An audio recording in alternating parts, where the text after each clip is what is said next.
Students, good evening, and we are continuing with this B.Ed second year paper 5th A, Gender, School and Society, and this is the unit 1, Gender Issues.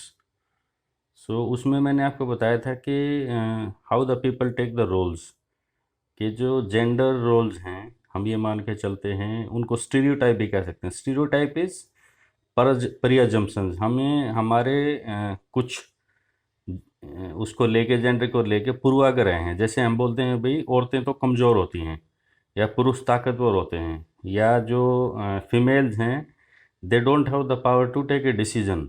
उनमें इतनी क्षमता नहीं है कि वो निर्णय ले पाएँ, और पुरुष निर्णय लेने में सक्षम हैं और वो जल्दी निर्णय लेते हैं.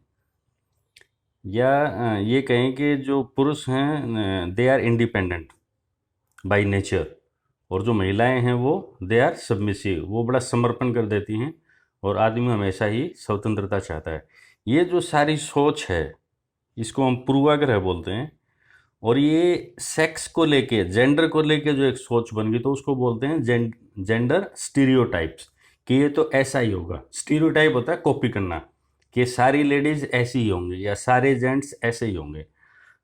ये जो जेंडर रोल्स हैं इनका जो सबसे बड़ा कारण मानते हैं, जो महिलाओं के प्रति हम सोच है, उसका एक टॉपिक बनता है पैट्रियार्की सिस्टम. तो ये दो तरह के सिस्टम्स हैं, we will talk about it. और छोटा सा टॉपिक है, और ये जो मैं अभी करवा रहा हूँ ये इसको इस तरीके से करवा रहा हूँ कि आपको इसका कॉन्सेप्ट भी समझ में आ जाए और आपके MCQ भी तैयार हो जाएं. Let's start with that. Basically, these are two words: patriarchy system and matriarchy system. Archy is power. जैसे हम एक वर्ड बोलते हैं अनार्की. अनार्की होता है अराजकता, जहाँ किसी की भी पावर ना चलती हो, जहाँ पे पावर का सिस्टम फेल हो. मोनार्की, मोनार्की होता है जहाँ पे राजा का चलता हो, MONARCHY, मोनार्की. तो Archie is the system of power. Basically ये सोशल पावर, पॉलिटिकल पावर और इकोनॉमिक पावर, ये सारी आसपास घूमती रहती हैं. बट पैट्रियार्कियल सिस्टम और matriarchy system, basically it was social order. सामाजिक जो व्यवस्था थी उसमें सोपान क्रिएट किए गए, हियरार्की, के ऊपर कौन फिर कौन, और कौन क्या करेगा, किसकी क्या जिम्मेवारी, and what, why and how, ये सारा उसमें है. तो ये बेसिकली किन पैरामीटर्स पे है वो डिस्कस करेंगे, क्लियर हो जाएगा. सेंट्रल पोजीशन में कौन है, केंद्रीय अवस्था में कौन है, सेंटर में कौन है. अगर यहाँ पे है फादर यानी कि मैन, तो हम बोलेंगे this is patriarchy system. Patri is father, matri is mother, और अगर सेंटर में है मदर तो हम बोलेंगे दिस इज मैट्रियार्की सिस्टम.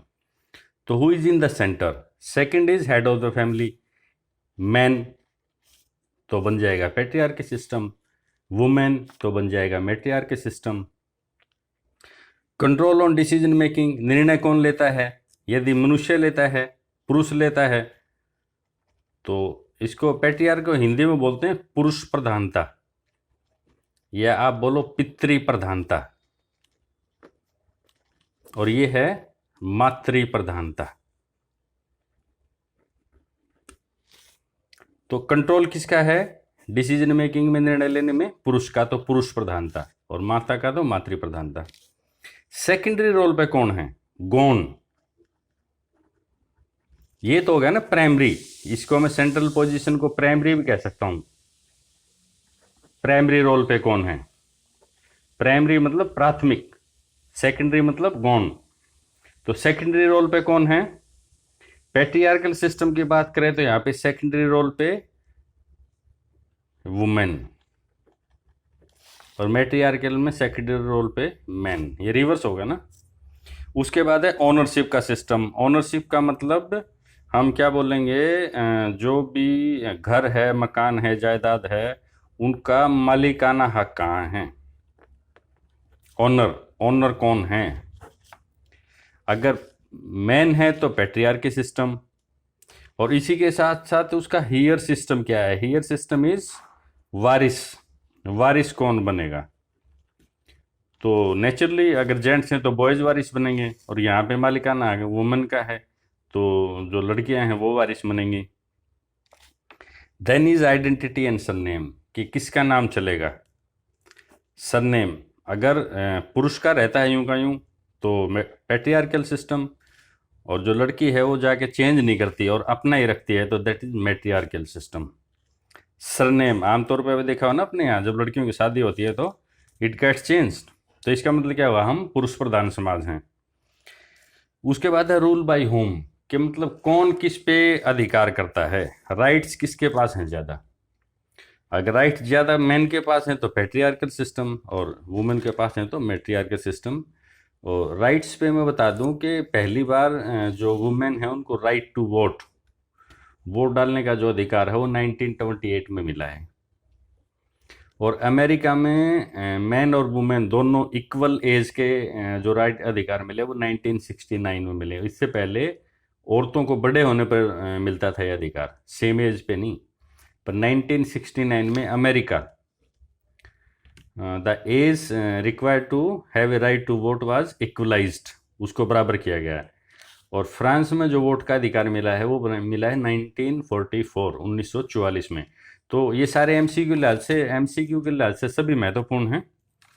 उसके बाद एक फैक्टर है रेजिडेंस। अगर पैट्रियार्कल है तो लड़की जाएगी लड़के, अगर लड़का अपने घर में ही रहेगा, और मैट्रियार्कल है तो लड़की अपने घर में रहेगी, लड़का वहाँ जाएगा। सो बेसिकली अगर मैं कोई क्वेश्चन आता है कि इनमें कॉमन क्या है, तो ये दोनों सोशल ऑर्डर हैं, हियरार्की के मॉडल हैं। और इसमें एक चीज़ और क्वेश्चन बन सकता है, क्या कुछ सोसाइटी ऐसी हैं जहाँ पे मैट्रियार्कल सिस्टम है, मातृ प्रधानता है। तो ये एग्जांपल्स हैं, ये याद कर लेना। एस्किमो, मालदीव, यहाँ पे कुछ जातियाँ हैं, और इंडिया के अंदर ओडामा और खासी लबगादार, बेसिकली ये सारी ट्राइब्स हैं। तो ये क्वेश्चन आ सकता है कि कौन सी ऐसी जातियाँ हैं जहाँ पे मैट्रियार्कल सिस्टम पाया जाता है। So that's it, thank you.